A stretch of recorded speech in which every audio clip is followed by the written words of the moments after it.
हमारे यहाँ इसे रॉकी भाई कहते हैं साहब। हेलो दोस्तों, एक बार फिर से स्वागत है मेरे यूट्यूब चैनल पे। तो आज के इस वीडियो के अंदर हम बात करने वाले दोस्तों इंडिया की सबसे ज़्यादा ग्रोइंग इंडस्ट्री जो कि अपनी साउथ में बेस्ड है दोस्तों। साउथ इंडस्ट्री जो कि आज के समय में अगर आप देखोगे तो बॉलीवुड को भी टक्कर दे रही है। टक्कर क्या दे रही है, बॉलीवुड को मतलब पीछे ही छोड़ दिया है। साउथ इंडस्ट्री में ऐसी अपनी कई सारी इंडस्ट्री है। साउथ का मतलब ये सिर्फ नहीं है कि सिर्फ साउथ, साउथ के अंदर भी कई सारी इंडस्ट्री है। जैसे आपकी तमिल इंडस्ट्री होगी, तेलुगु इंडस्ट्री होगी, कन्नड़ वाली इंडस्ट्री होगी, अपनी मलयालम। अगर मैं आपको बताऊं, कन्नड़ इंडस्ट्री को लीड कर रहे हैं अपने यश, मलयालम इंडस्ट्री को अपने लीड कर रहे हैं ममूटी जी हो गए, अपने मोहनलाल जी हो गए। और फिर बात की जाए तेलुगु की, तो तेलुगु में भाइयों अपने प्रभास जी हो गए। और तमिल इंडस्ट्री को दोस्तों अगर आप देखोगे 16 से लेके आप तक का जो करंट सिनेरियो है 2025 का, तब से लेके आप तक मतलब आप समझ लो 50 साल से ज़्यादा हो चुका है। और तब से ही भाइयों अपने जो रजनीकांत साहब है वो तमिल इंडस्ट्री को आगे लेके जा रहे हैं। अगर आज के समय में आप देखोगे तमिल इंडस्ट्री की सबसे हाईएस्ट ग्रोसिंग पिक्चर है, उसमें भाइयों 3 से 4 पिक्चर खुद रजनीकांत साहब की है। चाहे वो आपकी जेलर हो गई, चाहे वो आपकी रोबोट हो गई, या फिर आपकी रोबोट 2.0 हो गई, जो कि तमिल इंडस्ट्री की सबसे ज़्यादा हाईएस्ट ग्रोसिंग पिक्चर है दोस्तों। और आज की इस वीडियो में हम यही बात करने वाले हैं कि भैया अपने जो विजय थलापति जी हो गए और अपने जो भैया रजनीकांत साहब हो गए, सुपरस्टार रजनीकांत साहब, अब इन दोनों की दोस्तों पिक्चर रिलीज होने वाली है। भैया अपनी रजनीकांत साहब की रिलीज होगी 14 अगस्त को, अपनी कूली, जिसको डायरेक्ट किया है लोकेश कंगराज ने। और उसके अंदर अगर बात की जाए स्टार कास्ट की, तो रजनीकांत साहब के साथ साथ हमें शोभिन जी देखने को मिलेंगे, आमिर खान साहब देखने को मिलेंगे, कमल हसन जी देखने को मिलेंगे। समझ रहे हो आप कितने बड़े बड़े बेहतरीन सुपरस्टार डुपर डुपर मतलब एकदम क्लासिक एक्टर हमें इस पिक्चर के अंदर नजर आने वाले हैं। और सबसे बड़ी बात की जाए दोस्तों इस पिक्चर की, तो इसको डायरेक्ट कर रहे हैं भाई अपने लोकेश कंगराज, जिनकी भाइयों अगर आप देखोगे मास्टर हो गई, फिर आपकी विक्रम हो गई, उनका जो एलसीयू यूनिवर्स है ना, लोकेश कंगराज यूनिवर्स, वो भाइयों काफ़ी ज़्यादा पॉपुलर हो रहा है। और कहा भी जा रहा है कि बाद में हमें रोलेक्स का हो गया कैरेक्टर, और फिर विक्रम का हो गया, ठीक है, और फिर अपना मास्टर का, ये सारे कैरेक्टर हमें साथ में किसी एक बड़ी पिक्चर में, बजट वाली पिक्चर में देखने को मिलेंगे। अब वो तो दोस्तों पता नहीं। अभी फिलहाल तो भाइयों क्या बोलते हैं, कोहली के बाद उनका प्लान है विक्रम 2 बनाने का, फिर उसके बाद रोलेक्स बनानी है उनको सूर्या के साथ। और वहीं दूसरी तरफ भाइयों विजय थलापति की बात की जाए, तो थलापति साहब की भाइयों आपको ये पता है लास्ट पिक्चर जो मेरे नज़रिए में चली थी वो थी मास्टर। मास्टर ने बॉक्स ऑफिस पे मतलब इतना धूम मचा दिया था, चाहे उसके गाने हो गए वाथी कमिंग, और फिर उसके बाद अगर आप देखोगे तो उनकी जितनी भी पिक्चर रिलीज हुई है, चाहे लियो हो गई, वारिसू हो गई, और एक पिक्चर और रिलीज हुई थी, क्या नाम था उसका, जिसके अंदर रो रो करके इसका हिंदी में नाम है, बाकी जो उसका रियल नेम है मैं उसको पता नहीं, रॉ करके इस पिक्चर का नाम है, जिसके अंदर उनकी भाई दाढ़ी सफ़ेद है, बाल सफ़ेद है। तो ये पिक्चर उनकी रिलीज है जो कि काफ़ी ज़्यादा मतलब ऐसी हिट साबित नहीं हुई, एवरेज हुई, क्योंकि आपको पता भैया नाम से भी बहुत बड़े सुपरस्टार जो होते हैं ना, उनकी पिक्चरें जो एवरेज बजट भी होता है वो भी कवर कर लेती है 200-300 करोड़। जैसे अपने सलमान खान साहब की जो कोई सी भी पिक्चर हो, घटिया से घटिया पिक्चर भी जो उनकी होती है ना, वो 100-200 करोड़ पार ही कर देती है, क्योंकि उनके नाम से ही टिकट बिक जाती है। तो अब दोनों की दोस्तों भाइयों पिक्चर रिलीज होने वाली है। रजनीकांत साहब की जो पिक्चर रिलीज होगी अपनी कूली 14 अगस्त को रिलीज होगी, जो कि क्लैश होगी भाइयों वॉर 2 बॉलीवुड के साथ। और उसके अंदर भाइयों स्टार कास्ट कौन है, ऋतिक रोशन और जूनियर एनटीआर।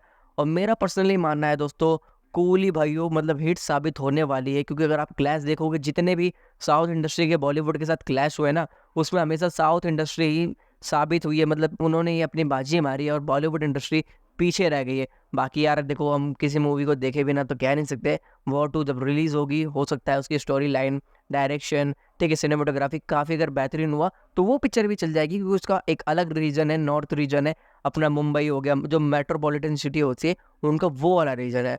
और भाई अगर बात की जाए अपने थलापति साहब की, तो थलापति की जो एक पिक्चर आ रही है जन गण, मतलब हिंदी में अगर देखो जन गण मन वही होता है, जनगण।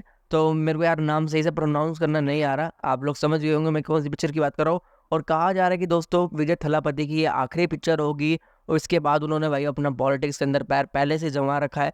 और अब वो पॉलिटिक्स के अंदर भाई इलेक्शन लड़ने वाले हैं, सीएम कैंडिडेट भी बन चुके हैं वो। तो इलेक्शन का भाई देखो मैं कह नहीं सकता। अगर आप देखोगे जितने भी अगर सेलिब्रिटीज़ है जिन्होंने मतलब पॉलिटिक्स के अंदर अपना कदम रखा है, तो वो फ्लॉप ही साबित हुए। हर कोई एनटी रामाराव नहीं बन सकता, ये मेरा मानना है। और मेरा ये भी मानना है दोस्तों कि थलापति को यार पिक्चरें करनी चाहिए, चाहे 2 साल में एक पिक्चरें करें, बट उन्हें करनी चाहिए, क्योंकि भाई उनको फैंस इतना प्यार करते हैं, इतना प्यार करते हैं। तो इसका मतलब ये नहीं कि उनके जो प्यार है वो दूसरी तरफ मोड़ दें और पॉलिटिक्स के अंदर आके भाई वो सीएम बनना चाहे। तो वो चीज़ अच्छी नहीं होती। चाहे वो अगर अपने रजनीकांत साहब की बात करोगे तो उन्होंने भी पॉलिटिक्स के अंदर भाई वो कदम रखे थे, कमल हसन साहब ने भी पॉलिटिक्स के अंदर कदम रखे थे और उनका भाई आपको पता है नतीजा क्या हुआ। कमल हसन साहब की थगला भाई क्या हुआ, चली नहीं चली दोस्तों। तो कभी भी पॉलिटिक्स के अंदर कोई एक फेमस स्टार या बॉलीवुड एक्टर है, चाहे वो बॉलीवुड का हो साउथ का हो, अगर करियर आपका अच्छा चल रहा है, लोग अगर आपको प्यार कर रहे हैं, तो आपको पॉलिटिक्स के अंदर नहीं जाना चाहिए, पॉलिटिक्स से दूर रहना चाहिए। जैसे आपको पता है भाई बॉलीवुड के अंदर आज से करीबन 40 साल पहले अमिताभ बच्चन साहब ने भी भाई पॉलिटिक्स के अंदर अपना भाई कदम रखा था। उसके बाद आपको पता है उनके करियर का क्या डाउनफॉल आया था, सब कोई जानता है। अब बात करते हैं दोस्तों, दोनों पिक्चरें भाइयों अपनी थलापति साहब की होगी जन गण, और फिर क्या बोलते हैं रजनीकांत साहब की होगी कूली। तो इन दोनों में से भाइयों आपको क्या लगता है तमिल इंडस्ट्री की कौन सी ऐसी पहली मूवी साबित होगी जो कि 1000 करोड़ टच करेगी? हाँ दोस्तों, अब ये ताजुब की बात है कि भाइयों तमिल इंडस्ट्री ने आज तक 1000 करोड़ टच नहीं किया। और अगर दूसरी तरफ आप देखोगे तेलुगु इंडस्ट्री, तो तेलुगु इंडस्ट्री ने भाइयों पहले से धूम मचा रखी, चाहे वो पुष्पा 2 हो या फिर अपनी बाहुबली 2 हो या फिर बाहुबली 1 देखोगे तो सबका भाइयों जो कलेक्शन है वो 1000 करोड़ प्लस है। बट अभी तक तमिल इंडस्ट्री की कोई सी भी पिक्चर ऐसी साबित नहीं हुई है जिसने बॉक्स ऑफिस पर 1000 प्लस का मतलब 1000 करोड़ प्लस का कलेक्शन किया हो।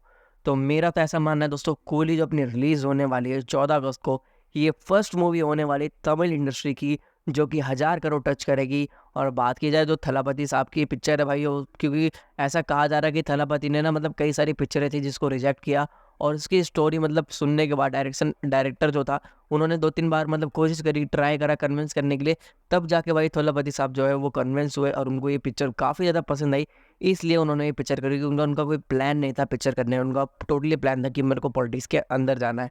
तो आपको क्या लगता है दोस्तों, कूली अपनी जो रिलीज़ होने वाली 14 अगस्त को, डायरेक्टेड बाय लोकेश कंगराज, वो अपनी फर्स्ट पिक्चर साबित होगी तमिल इंडस्ट्री की 1000 करोड़, या फिर अपनी थलापति साहब की जो जनगण मन आ रही है जनगणा, वो फर्स्ट मतलब पिक्चर तमिल होगी 1000 करोड़ बॉक्स ऑफिस पर कलेक्ट करने वाली? आपको क्या लगता है कमेंट करके जरूर बताइए। बस आज के लिए इतना ही। अगर वीडियो पसंद आई तो वीडियो को लाइक कर दीजिए, अपने दोस्तों के साथ शेयर कर दीजिए और कमेंट करके बताइए दोस्तों